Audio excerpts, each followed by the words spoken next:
नमस्कार बच्चों, आज हम दानी पेड़ का भाग 2 पढ़ेंगे। जैसे कि भाग 1 में आपने पढ़ा था कि पेड़ लड़के को अपने फल और शाखाएं देकर भी कितना खुश है।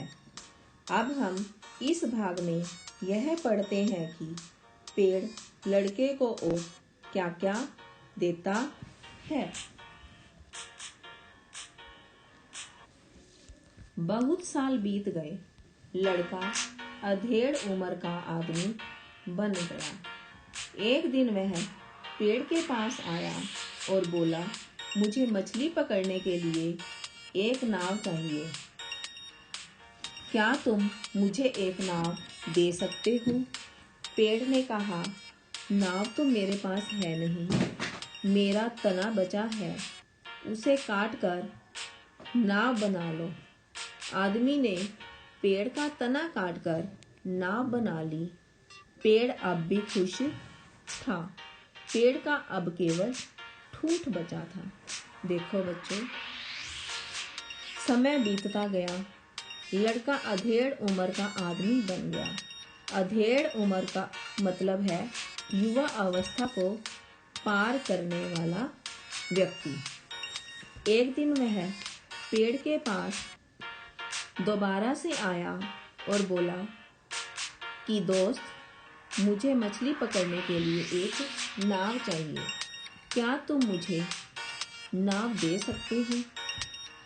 पेड़ लड़के से कहता है, नाव तो मेरे पास है ही नहीं, अब मेरे पास तना बचा है, आप उसे ले जाकर नाव बना लो।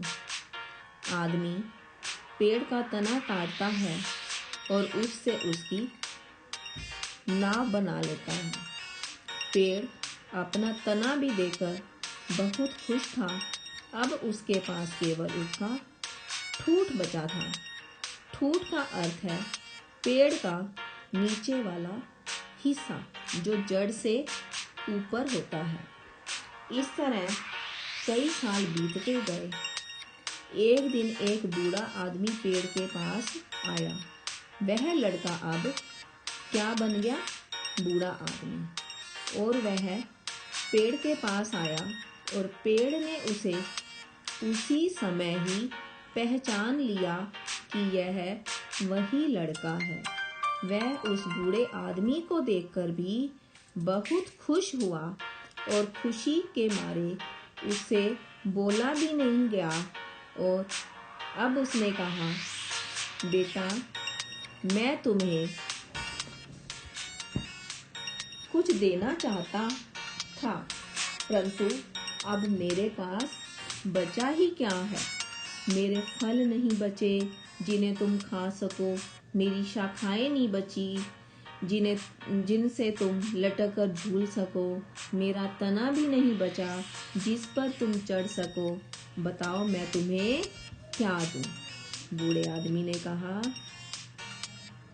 तुम देख रहे हो मेरी हालत कैसी है। अब मेरे दांत भी गिर चुके हैं, मैं अब फल भी नहीं चबा सकता, मेरी उम्र शाखाओं से लटक कर झूलने की भी नहीं रही, तने पर चढ़ने का दम अब मुझ में नहीं रहा, मैं अब बहुत थक गया हूँ, मुझे बस आराम से बैठने और सुस्ताने के लिए एक जगह चाहिए। लड़का बोला पेड़ से कि मैं अब बहुत थक चुका हूँ, अब मैं और कुछ भी नहीं करना चाहता, मुझे बस एक आराम करने के लिए, अपनी थकावट दूर करने के लिए एक जगह चाहिए।